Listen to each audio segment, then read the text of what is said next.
तीन दामाद की सास पार्ट 2। अब तक आपने सुना कि कावेरी जी अपनी तीनों बेटियों ईशा, मोहिनी और सुहाना की शादी तीन घर जमाई लड़कों के साथ करवा देती है। उन्हें लगता है कि ये लड़के शायद घर का कामकाज संभाल लेंगे, लेकिन उनके तीनों घर जमाई बहुत आलसी थे। वो नौकरी भी नहीं करते थे और बाहर का काम भी नहीं। कावेरी जी ने अपनी बेटियों से कहा कि वो प्रेगनेंसी का बहाना बनाकर अपने पतियों को सबक सिखाए। अब सुनिए आगे। मम्मी, आपने जैसा कहा था हमने वैसा ही किया, लेकिन देखिए ना, विवेक का हाल तो वैसा का वैसा ही है।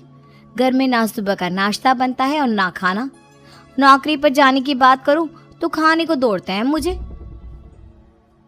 हाँ मम्मी, मैंने भी सुमित को कितनी बार कहा कि अगर नौकरी नहीं करनी तो कोई छोटी सी दुकान ही खोल लो, घर का खर्चा कैसे चलेगा। देखो दोपहर के 12 बजने आए और जनाब अभी तक सो रहे हैं। हाँ मम्मी, ईशा और सुहाना ठीक कहती हैं। अविनाश का भी यही हाल है। जब मैंने अपनी प्रेगनेंसी के बारे में कहा तो मुझसे कहने लगा, अरे दूसरी लड़कियां तो 9-9 महीने तक नौकरी करती है, बस डिलीवरी के टाइम छुट्टी लेती है। मोहिनी, तुम भी नौकरी करो। अब मुझे कहाँ नौकरी मिलेगी। मम्मी बताओ अब मैं क्या करूँ। हे भगवान, क्या सोचकर घर जमाई दामाद लाई थी मैं कि मेरी बेटियां मेरे पास रहेंगी और खुश रहेंगी, लेकिन इन आलसी दामादों ने तो हमारी जिंदगी को भी प्रॉब्लम में डाल दिया है। मैं तो कहती हूँ मम्मी, हम लोग वापस अपनी जॉब पर जाना शुरू कर देते हैं। बता देते हैं इन लोगों को कि हमने प्रेगनेंसी का बहाना किया है। नहीं नहीं बेटा, ऐसी गलती भी मत करना। अगर तुमने ऐसा किया तो इन तीनों की आदत और ख़राब हो जाएगी। अरे आज नहीं तो कल कभी तो तुम प्रेग्नेंट होगी, तब वापस यही प्रॉब्लम आएगी। तब क्या करोगी तुम तीनों। हाँ मम्मी, आपकी बात तो बिल्कुल सही है। इन लोगों को तो सुधारना ही पड़ेगा। लेकिन कैसे? अपने बच्चों के आने की खबर सुनकर भी इन लोगों पर कोई असर नहीं हो रहा। पैसे कमाने के लिए घर से बाहर निकलना ही नहीं चाहते ये तीनों। अब मेरे दिमाग में एक प्लान आया है। तुम तीनों चिंता मत करो, उन तीनों को बुलाओ, फिर मैं बात करती हूँ। थोड़ी देर बाद कावेरी जी अपने तीनों दामादों को सामने बुलाकर अपनी बात कहना शुरू करती हैं। अविनाश, सुमित और विवेक, देखो बेटा, मैं ना तुम तीनों से बड़ा प्यार करती हूँ, इसीलिए तो तुम्हें घर जमाई बना कर रखा है मैंने। अरे मम्मी जी, सीधे सीधे कहिए ना, क्या बात है। प्यार तो हम भी आपको बहुत करते हैं। अरे मम्मी जी, आपकी इज्जत भी बहुत करते हैं। अरे भाई, आपके जैसी सास और कमाने वाली बीवी सबको मिलती है क्या? हाँ मम्मी, विवेक और सुमित ठीक कह रहे हैं। आपकी बेटी से शादी करके मेरी तो ज़िंदगी ही अच्छी हो गई है। जानती हूँ मैं, और ये भी जानती हूँ कि तुम तीनों अपने अपनी बीवियों से बहुत प्यार करते हो। बेटा, बात ऐसी है कि हमारे कुल गुरु ने कहा है कि प्रेग्नेंट होने के बाद मेरी तीनों बेटियां शुरू के 4 महीने हमारे गांव में जाकर रहेगी, जहां मेरे चाचा जी रहते हैं। अरे लेकिन क्यों मम्मी, गांव में जाकर रहने की क्या ज़रूरत है इन तीनों को। वो क्या है ना बेटा, हमारे परिवार को एक श्राप है।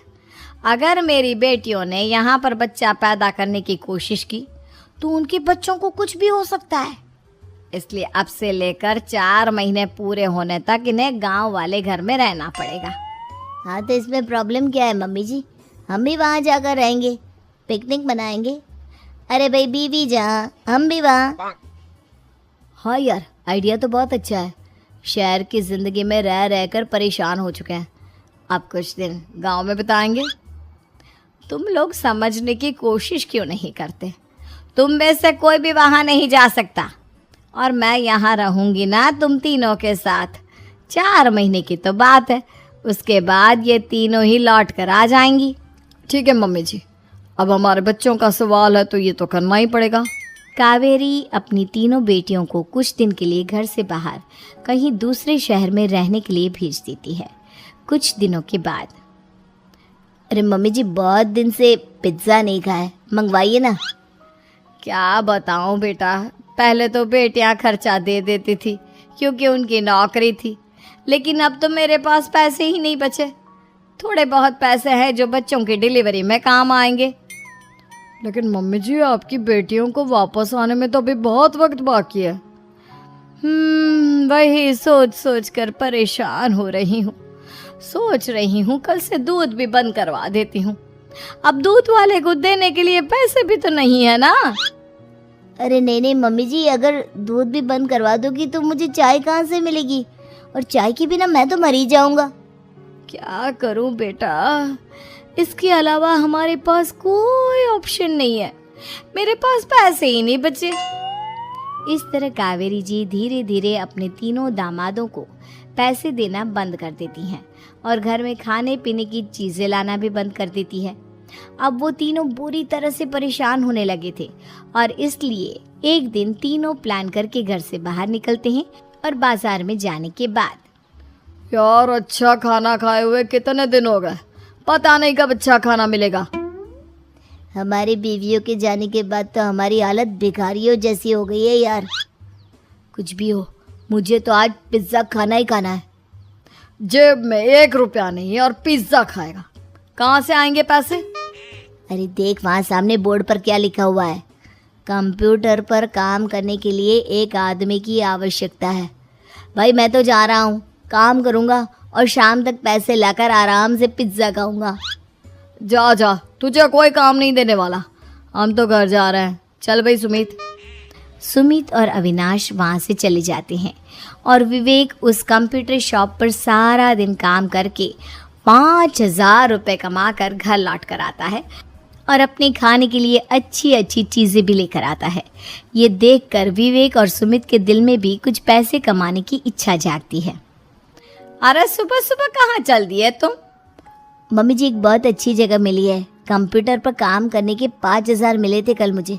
अगर रोज़ काम करूँगा तो पूरे 40,000 की तनख्वाह। अरे वाह, ये तो बहुत अच्छी बात है दामाद जी, आपको जाना ही चाहिए। सुमित और अविनाश विवेक को इस तरह तरक्की करते देखकर परेशान हो जाते हैं और वो दोनों भी काम की तलाश में निकल पड़ते हैं। धीरे धीरे उन दोनों को भी काम मिल जाता है। अब कावेरी के तीनों दामाद छोटी मोटी नौकरी करके अच्छा पैसा कमाने लगे थे। एक दिन कावेरी उन्हें अपने पास बुलाती है। अरे वाह, विवेक 40,000 कमा लेता है, अविनाश 60,000 और सुमित तुम भी 40,000 के आसपास कमा ही लेते हो। कुल मिलाकर तुम अच्छे खासे पैसे कमा रहे हो बेटा।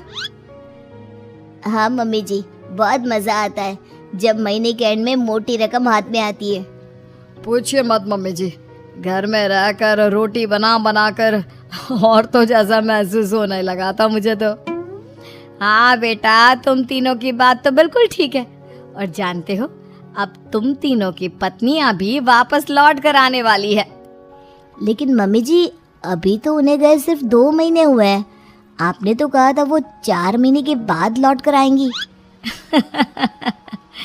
ऐसा कुछ नहीं है बेटा, मैं सिर्फ तुम तीनों को सबक सिखाना चाहती थी कि आदमी घर में बैठकर बीवी की कमाई खाता हुआ अच्छा नहीं लगता। इस दुनिया में हर इंसान को मेहनत करनी चाहिए, काम करना चाहिए, चाहे वो औरत हो या आदमी, ताकि अपने परिवार को संभाल सके। कावेरी की बात सुनकर उन तीनों को अपनी गलती का एहसास होता है और कावेरी उन्हें सच बता देती है कि ईशा, सुहाना और मोहिनी शहर में ही कहीं दूसरी जगह रह रहे थे। शाम के वक्त उन तीनों की पत्नियां लौट कर आ जाती है और कावेरी जी का परिवार एक खुशहाल परिवार की तरह रहने लगता है।